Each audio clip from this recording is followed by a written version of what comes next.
Good evening. Lydia Gliddon has won the Selwyn mayoralty in an absolute landslide, unseating long-time incumbent Sam Broughton. It really is a decisive victory that marks a major change in the leadership for one of New Zealand's, if not the fastest growing districts in this country. Gliddon campaigned on affordability, transparency and putting people first. She now steps into the role with a clear mandate for change and a community expecting results, no pressure. And Lydia joins me this evening. Congratulations to you. Nice to see you.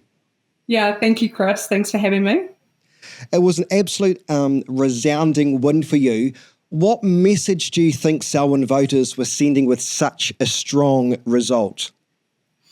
I think our community has come out and told us they would like change. And like you said, no pressure to deliver. We have had a really clear mandate from our community.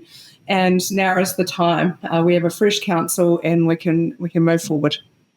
You campaigned heavily on rates and affordability. Maybe it's a bit early to start talking about this, but I mean, what kind of first steps will you be taking to ensure the council delivers better value for rates? No doubt you've talked about this in the debates I've been watching. Yeah, it's a hot topic, right? Look, the first thing we do, we've got the annual plan coming, so we start work now with our new council straight away as soon as we can get moving around the annual plan, and I've signalled pretty clearly that needs to be a single digit. And, we're going to step into the long-term plan fairly quickly. We need to do the groundwork first. And again, that looks like department by department, line by line, and I have been criticised for that through the campaign period, but that is actually what we need to do if we're going to start to control our expenditure.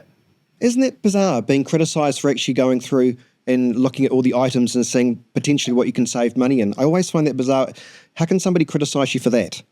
Well, I think, what I got criticised for is that's not governance. And I think, well, okay, maybe, but also it's about responsible spending. If we don't know where our money is going, how can we justify to our community that we need to increase rates? You were a first-time councillor before winning the mayoralty. I mean, that's a pretty quick rise for anybody, I suppose, although I think our Mayor, Phil Major, was a councillor first one term, then he became the Mayor. Why do you think, and don't be humble here, why do you think, or what do you think resonated most about your approach to leadership style that gave you such a decisive win? Look, I think I've done the hard work through the past 3 years and I've fronted some pretty tough conversations with our community and just been honest the whole time about it. We don't always get things right at council, but we just need to own that. And so, maybe I sit probably a little bit differently. I'm pretty grounded and I've known for being quite frank about my thoughts and things. So, I think our community appreciate that. You've mentioned, I think, about wanting to refocus on core services, such as things that council should be looking after, like roads, water, infrastructure. What projects or priorities will you be reviewing first as Mayor, do you think? Yeah, so it looks like, well, the first thing is the annual plan. So we need to sit down with my new council and go, right, what is it that we want to deliver? How close is this mandate from central government about back to basics? And what does this mean for us as a community? But it's not about me making that decision or even our new council. It's about our community. And so we need to have a broader conversation with our community. What does back to basics look like for you? Again, it's not, this isn't a me thing. This is an us. And we need to make decisions all together. It's quite incredible, the likes of Rolleston and other parts of Selwyn and just how incredibly fast they're moving. You could always say encroaching onto Christchurch or Christchurch is encroaching onto Selwyn. Do you see there to be very strong synergies between the way you're going to work with the likes of Phil Major and the way you may work with other mayors as well, because it kind of feels like one big Christchurch. Am I allowed to say that, or will people in Selwyn get annoyed? You know what I mean? Well, yeah. You'll make some people mad through that. Look, we need to work with our neighbours and we need to do that better because there are no walls between us. We all travel between our districts and the more that we can work together, the better we can actually deliver for our community. So I'm all for that and I think we've got a pretty good team with our neighbours too. What are you excited about the most as Mayor? I think, change. I think that's the most exciting thing. It's taken a bit to sink in, and today I've actually started to feel quite excited. And, I love a good project, a good change around, and achieving and ticking things off. So, I'm pretty excited about where we can take this. Did Sam give you a call last night to concede defeat? Yeah, I called Sam after I got the results, and so yeah, we had a conversation on the phone. Do you think he was expecting that?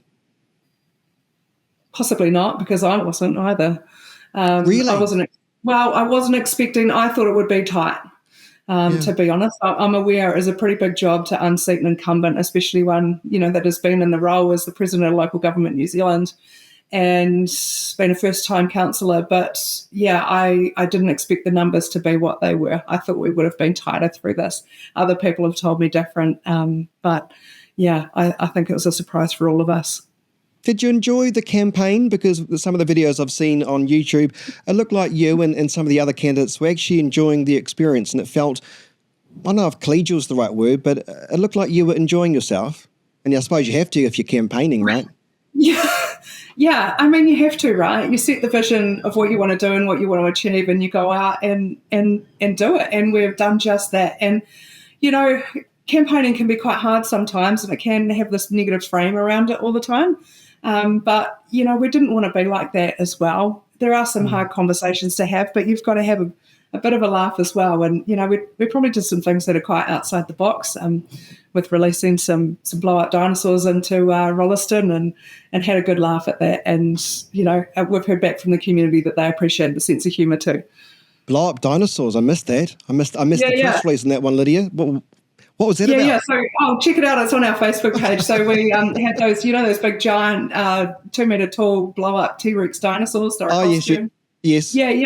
So we put those out on the street corners with our Vote for Lydia signs, and it was an absolute hoot. It was such a laugh. Is that because you roar like a dinosaur? I'm just trying to think of the connection there. What's that about?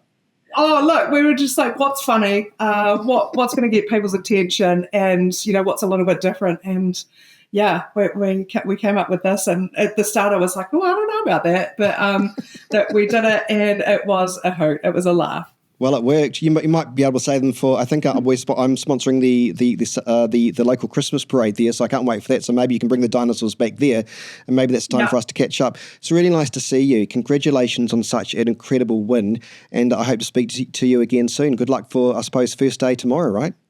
Yeah, first day tomorrow. Thank you, Chris. I appreciate the interview and look forward to working with you.